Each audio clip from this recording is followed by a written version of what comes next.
Hey guys, welcome to the third episode of Lag. This is my debut with Ryan here as the host, and I am the co-host. We'll be talking about what we've got going on in games. So Ryan, take us away. I believe we're going to start with Counter-Strike. Yes, we are going to talk about Counter-Strike. Global Offensive. Well, since the last episode, Counter-Strike Global Offensive was released, and... Not released, it was announced, but with it, Upgrades. It's going to go to the console. I think it's For running... the first time since, what was that, Condition Zero? Yeah, I think it's going to run off of the Source engine. But you know what I'm wondering about it, though? The reason why I like Counter-Strike is because... Well, actually, I like it and I hate it, but it's easy to run. It can run on basically anything. Yeah, I like that too. It makes it really easy to run on basically a piece of junk computer, so everyone gets to have fun. So it's going to be nice to have the upgrade, but the thing that I hate about Counter-Strike is just the fact that the game is too fast. Well, now with like Battlefield and Modern Warfare and all that, you can respawn in the game and you can go and fight and then respawn and fight. And Counter-Strike, you have to wait till the end of the game to do that. Yeah, you know, there's another game like that, America's Army. It's just a different way of playing. I don't like it as much either. It's slow-paced. How does America's Army do it? I haven't America's Army it. is very similar. You basically have one life per round, whatever the game is. You go in, you try, you die, you're done. It's kind of boring in my opinion. But the thing, though, is I'm wondering is, with this update, is it going to change? I mean, it's going to be more graphic intensive and all that, but is it going to change it? Because I know that they're releasing it for the consoles, but the thing that I'm wondering is, will it be as popular as like Counter-Strike Source? Because Source and Condition Zero and all those, they can run off of anything. I mean, I could go get my old laptop and basically be able to play it with whoever. Yeah, I mean, I ran my 2 gigahertz Dell. I was able to play with everybody, but no, I don't know. That's a good question. They definitely revamped the graphics as far as I can tell. Yeah, we'll post the link to the gameplay. I think it was IGN that got a copy of like some time with the gameplay, so you can go check it out. But I still think that the fact that it won't be as easy to pick up and play. I mean, it's like it really is a lot like Age of the Empires, because Age of the Empires 2, that game you can install on any machine. It doesn't matter how old it is, and it just runs flawlessly. It's just one of those games that's great for LAN parties, and you know, any friend, you guys can group people together and play. It's a lot of fun. But the fact that they're releasing on all consoles, I can see it being very popular for the consoles, but I just don't see PC gaming going to be big with PC gaming, because we have such titles as Battlefield 3 and then Modern Warfare 3 coming out, and it's going to have a lot to face against. And unless if Valve is able to really inspire people to, if they're, get it or put it, the thing that they need to do is they need to make it cheap. Right. If they make it cheap, really then cheap. They will have people, like, maybe they could even do what they did with Team Fortress, that's what it was. Yes, Team Fortress, make it a free-to-play game. If they make it free and they just add a bunch of downloadable content, I think that would be the perfect thing for Valve to do. And also make sure that there is plenty of content available. You're going to have your normal hostage rescue modes, and you're also going to have your just regular place the bomb and, terrorists versus counter-terrorists. Right, yeah. They really need to do that. I mean, you can get Battlefield Bad Company 2 for $20. I mean, I got it for $6 on a deal, and then Battlefield 3, you could pre-order it at one point for $48. It just can't compete with that that level. I mean, even with the playing power being so low. Well, if I was going into first-person shooters, and I was just choosing a game, and I look at it, and let's say they released it for $30, I'd be like, I've heard that Battlefield 2 is really good, and I love that game, by the way. But you could be like, Battlefield 2, and you look at the price, and it's only $20. And then, and a $15 expansion if you want the Vietnam section. The Vietnam expansion. Which really, after playing it, is not worth $15. I'm glad I picked it up for $6, but... Yeah, if you want the Vietnam expansion, just keep an eye out, because EA marks it down all the time. And it's worth getting when it's cheap, but I bought it when it was, they were still working on it, so I was excited, but it just... it felt like it was lacking. It's lacking. There's no extra upgrades. There's no extra storyline. There's nothing to add on except for multiplayer play, and there's like 6 maps. I don't know. It's very limited, and in my opinion, Bad Company 2 is more than sufficient. Well, the thing about the Vietnam expansion was it just felt too easy to kill. Like, if you're playing Battlefield 2 and you're playing on hardcore mode, you go into Vietnam, and then, like, 3 shots from the M16, and you're dead. Yeah, there's a definitive difference between the way the guns work and health and everything. But one of the things they did do a good job with Vietnam is the flamethrower, because that Yes. is... Now, you don't get to use it very often, but when you can use it, it is just so satisfying. Flamethrowers are satisfying in general. But anyways, going back to what we were talking... Wow, that's off topic. But anyways, what we're going back to with Counter-Strike Global Offensive, like I said, if they even release it for $30, you could be like, I could get Battlefield 2 and the Vietnam expansion for $35, and that's a much better game. You get a full campaign, you get an awesome multiplayer, and it has a lot to face up against. And like I said, and Valve, then you've got, and then if since they're going to the console world, they've got Modern Warfare 3 that's coming out, and all the other games before that. It's just not going to be worth it for anything less than, I would say, $20. Now, what could be interesting is if they released it as an arcade feature in like in Xbox 360 and just put it on the PlayStation Store, right? And release it like they do a lot of their indie arcade games, and just maybe put it for like $10. For $10, I think I would pick it up. $10 is worth it, I would think, because the graphics in it are pretty nice as far as I can tell. I mean, they didn't do a revamp of it, and you said they're running. Is it going to run Source or not? They might run off the same engine as like Portal, which is an updated version of Source. I don't know. I haven't looked into that. But if you look on the video, like I said, we'll put the link in the notes. But if you look on the video, it looks very crisp and sharp. The one thing though is if they do this. The one thing that I really hope that they add to it is what is it when you're shooting and it shows that you hit someone? What's that called? Hit markers. Yeah, hit markers. Yeah. They need hit markers. Okay. Really bad. If you're a game developer and you're creating a first-person shooter, hit markers. Hit markers. I can't even play old games anymore without hit markers. Well, you don't know if you're hitting somebody. You're just like shooting, and you're like, when do I kill this person? Like, there's no reaction or anything. Oh, it was great. I was playing. What was it, like 2142, Battlefield 2142, or it was some old game like that the other day, and I was shooting, and I was like, did I hit them? How do you know? You don't know. I mean, I think it was the original Battlefield Vietnam. And yeah. It was just like, it was a great game at the time, but they just never thought about hit markers. What, the Battlefield Vietnam game? No, there were hit markers in that one. I played that one.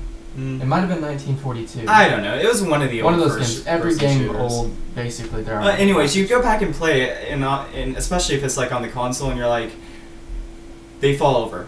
They're dead. Whoa, I killed them. That's great. But hit markers. Especially for multiplayer. Well, single player, I guess you can get around with it because, it's always been like that. But, they need hit markers. Well, I guess since we're talking about the Battlefield franchise, we can go on to, we can talk about the latest news of Battlefield 3. Yes, Battlefield 3. I like it. This has been hilarious. So apparently Battlefield 3, the EA manager has been bashing Activision, and Activision has been bashing Battlefield 3 for Modern Warfare 3, and they're just having like this petty little squabble. It's great. Yeah. That EA's like, no one's gonna be playing Modern Warfare 3 after this, and then Activision's like, no one's gonna be playing Battlefield 3 after this. Honestly, I think that EA might be one-upping them. Well, I mean, I watched both trailers. For the longest time, I loved Modern Warfare, especially right when it came out. It changed the way games were played, and it looked so good. But then, about, I don't know what, 3, 4, 5, no, it's been about almost a year now. I started looking at Battlefield last year and then started playing it myself. It's a much better game. The gameplay is different, and then when you compare Battlefield Bad Company 2 to Battlefield 3, the improvement is immensely better. But then when I look, at least from the trailers, Modern Warfare 3 to Modern Warfare 2, can't really see as much of an increase. What do you think? The Caspian trailer, Caspian Border trailer, I think it was, the one that showed the 64-player multiplayer. For Battlefield 3? Yeah. So they did an amazing job. You should check that out. We'll definitely put that in the link. That is an awesome trailer. But the thing, though, is about Battlefield 3, the one thing it has over Modern Warfare 3 is Modern Warfare 3 has not changed. I mean, it has some really cool things. I do like the perk system in Modern Warfare 3. Oh, yeah. That is like one of the few things that I think EA should get on, is being able to upgrade like that. Upgrades and, yeah, I like this. But the perk systems are fun. It's just being able to set a goal and then work towards it and be like, ooh, I unlocked the next part of my gun or whatever. But the actual multiplayer has just always been the same. I mean, it's Black Ops, it's Modern Warfare 2, it's Modern Warfare 3. You're still going to be running around, and it's still going to be whoever is fastest on the trigger, and whoever plays it more than anyone else. In Modern Warfare 3, not Modern Warfare, but the Battlefield series, what I love about it is you can have the best players in the world on your team, but it's worth nothing if you guys can't work together as a team. Because the team aspect. It's really like two waves crashing against each other with vehicles, tanks, and especially their rush mode. Their rush mode is what makes it key. That makes the entire game for me. That's what I love about it the most. If you don't know what rush mode is, go look it up. But basically, you attack two different positions, and there's defenders and attackers, and you work your way through these really long and huge maps, which is great for sniping, and then you can get close quarters. They just did a great job with it. But the rush mode is worth it because, for one, the maps are not dynamic. They're static. They keep on changing. Where you think that you're pinned down in one spot, a single brave player might can go and set the, arm the trap, and then next thing you know, you're on to the next part. And everyone's it's it changes the entire game altogether. The team aspect with the squad aspect put into it is just amazing. I mean, totally different. You play with guys that can hold the line and keep people from... It is so funny. Oh my gosh. Oh, it's great, especially on like some of the maps in Battlefield 2, because you can they can be like on a ridge, and if you have some guys, you can just be going up the ridge and keeping them at bay, and they can't even spawn with it. Barely, yeah. People get really mad. It's so much fun. Spawn killer. Sorry, I mean, well, I hate it when it happens to me, but it's fun to do. Just saying. It is. You always hate to be the one being spawn killed. But yeah, the thing though that's really cool about I think it's going to be really cool with Battlefield 3 is they have a heck of a lot more things, and they're going to do weapon customizations. As I mentioned in my first video, I was in the alpha trial. Now I can't say a lot about it, but the gameplay was awesome. They did a great job with the new Frostbite engine, and the graphics are super sharp. I think it's going to be a great game when it comes out. Yeah, Frostbite 1 was already awesome. Along with the information about Battlefield 3, there was released a spec sheet of some of the upgrades and weapons in Battlefield 3, and it looks good. They're going to have a lot of the same weapons as they did.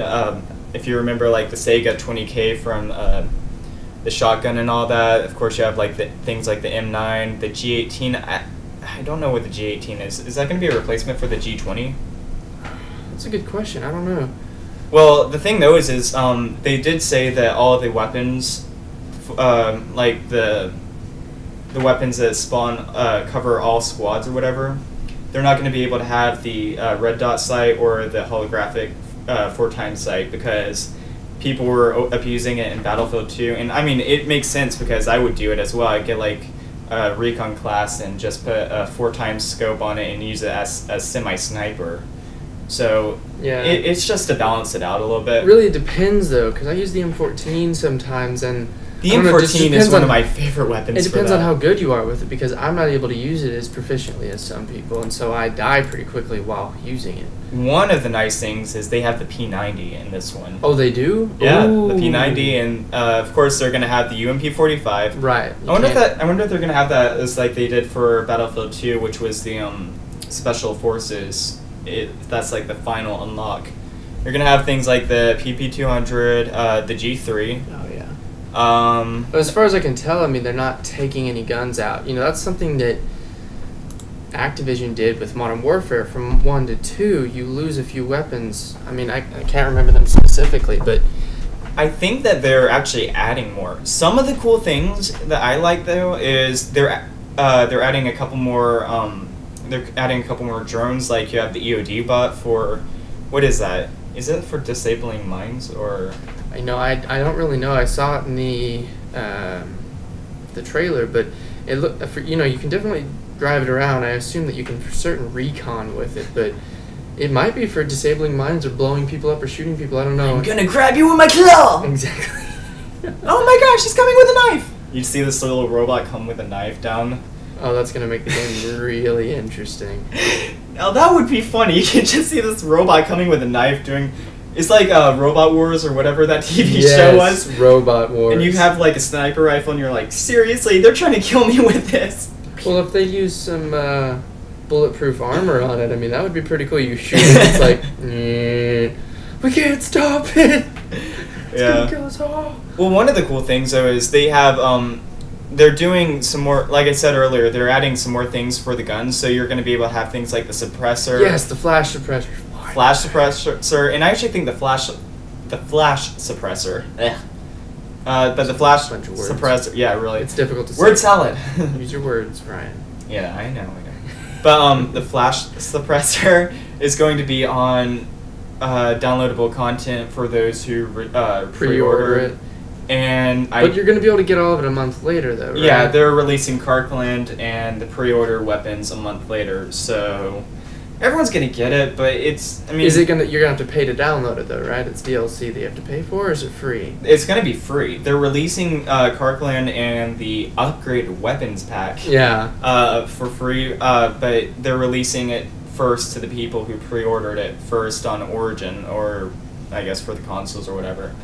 But that is one thing that I'm also kind of annoyed of, the fact that they're tying it with Origin and not Steam. Because I think you can add it to Steam, but I like having the Steam overlay. They just do a much better job with like screenshots and the chat. And everyone that I know that plays the game uses Steam. Or at least Battlefield 2 or whatever. Who I would consider a proficient gamer uses Steam. I mean, it makes everything so much easier. And I don't want to be switching over to be like talking to them on a different chat or not, instead of just using the Steam overlay or not. Yeah, I don't know anything about Origin, so...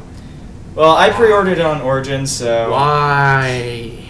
Yeah, I pre-ordered it on Origin, so I guess I'll just have to do it. Again. But one cool thing... Fighter jets! A-10 Thunderbolt Warthog. Awesome. Minigun. So, it's... Oh, they actually have a naval transport. Where? Yeah, naval transport. And an amphibious amphibious assault. Awesome. They are really ramping everything up. helicopters. I'm sorry, but... Of course, they have to have mobile anti-air. Call of Duty doesn't have any sort of vehicles, and this makes it so much better. Anyways, the vehicles that we're looking at in the spec sheet is really cool. We're gonna put the spec sheet links in the in the description box, or also on our webpage, so you can go check it out there. They have scout helicopters and attack helicopters, and they also have mobile anti-air. God, this game is going to be awesome. I think they have transport helicopters. That's what I was looking for.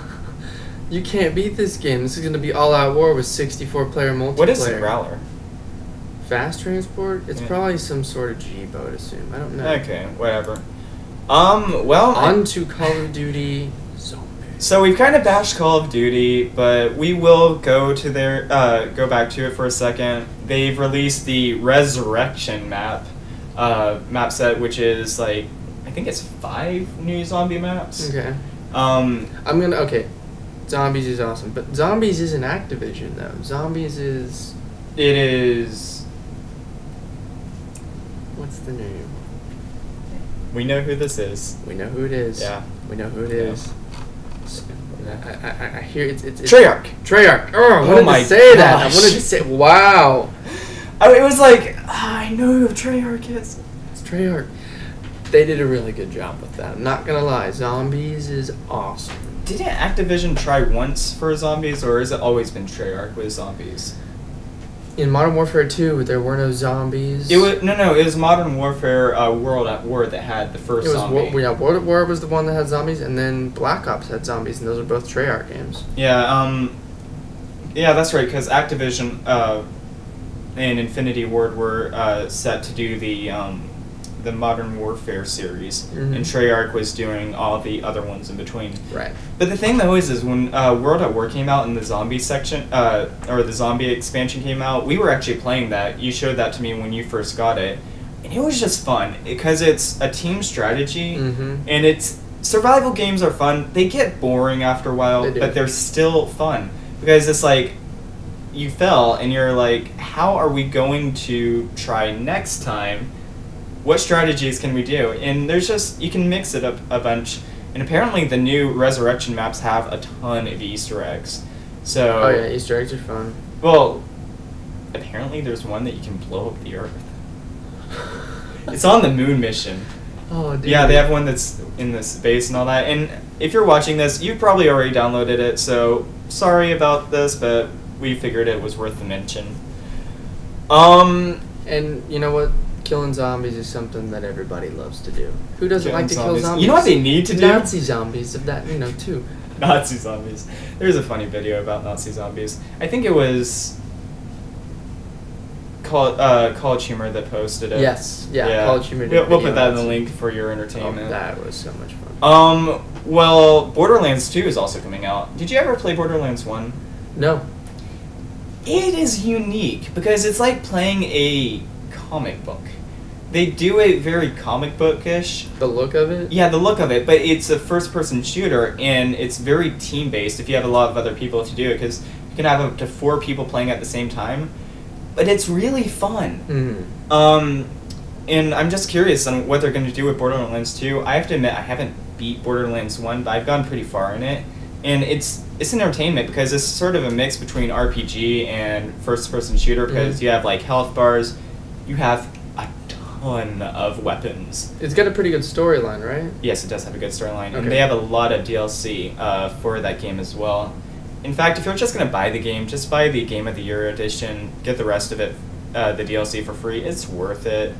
Just How much more is it? Like $10. And DLCs are like, the DLC packs are like $10 per DLC, so yeah, there's 4 of them. Why not? You're saving $30. But it's like a backpack camera or whatever. It's posted on Kotaku. We'll put the link in here, but it looks like more Borderlands gameplay. So I don't know if the story's going to be good, but at least the graphics look the same, sort of. Video looks like we weren't supposed to be seeing this yet. They're like, it says Pants Cam reveals Borderlands 2. They probably had the camera and they're like, we need to record this. No, I don't have a camera going on here, sir. This is my iPhone. I'm not recording this at all. No. I'm not going to post this later. No. And then what are you talking about? Why dare you? How did you think that I would do that? How did the video make it to the internet? But anyways, yeah. So Borderlands 2, that's coming out, I think, next year. So yeah, 2012. We'll definitely keep you posted on that. And finally, the People's Choice Award for IGN goes to... And... not Battlefield 3. Yeah, not Battlefield 3. It goes to Dota 2. So good job, Valve. We're looking forward to Dota 2. I think you can join the beta right now on Steam. We can all agree that Battlefield 3 should have won. We can't do anything about it. There's, it's like Obama being elected. It was really close. Apparently there were like 5 or 6 that were just very close to getting it, but I guess Valve won. So I don't know. I haven't played Dota. I've heard Dota is really fun to do. Really fun to play. I mean, but I can't see how they beat it out. Maybe that's a representation, or maybe that's something for me to actually play it since it won. Because it has to be good if it beat some of the other big games. Beat Battlefield 3. I mean, who knows? But so I think I'm going to sign up for the beta, and then I will. When is the beta for Battlefield 3? Is that already out? No, that's going to come out this fall, so we'll just have to wait for that. And you get access to the beta if you pre-order for Battlefield 3, and so. Yeah, pre-order for Battlefield 3. You can play the beta for Dota 2 right now. Watch Deals Plus. That is a good website for keeping up with deals. Deals Plus is awesome. I didn't get it, but I saw it for $48 for the pre-order. So Not sponsored by Deals Plus. yeah, not sponsored. But it's a great website. I love it. Very much so. So wait, there was one other thing. We're talking about doing throwback games. throwback games. Oh yeah, I forgot. I might want to try and do that. I was playing Ratchet and Clank yet. Just beat it in 2 days. Lots of fun. So I think now that we actually have a co-host and all that, I think we're gonna do a couple segments. We're not doing the game trailer segments anymore because there's issues with copyright, and It's boring. it's boring. You guys can watch them yourselves, and you don't have to listen to us talk. Very much so. It's better to watch us talk, I'm just saying. But we're gonna do a section. It probably won't be completely tied to the webcast that we're doing right here with games. It'll just be a separate lag video. But we're gonna do a throwback competition. We have a huge list of throwback games and all that. We're gonna choose some sort of game, maybe a single level or whatever, and we're gonna have a competition between us two to see who can get through it the first, who can get the most points. Yeah, speed. Who knows? But we'll figure it all out. But it's Just- going to be a new segment. Yeah, just keep tuned, and I guess that about sums it up. Anything That's else you it. want to say? So, hope you guys enjoyed it. It's fun. Give us a thumb ups.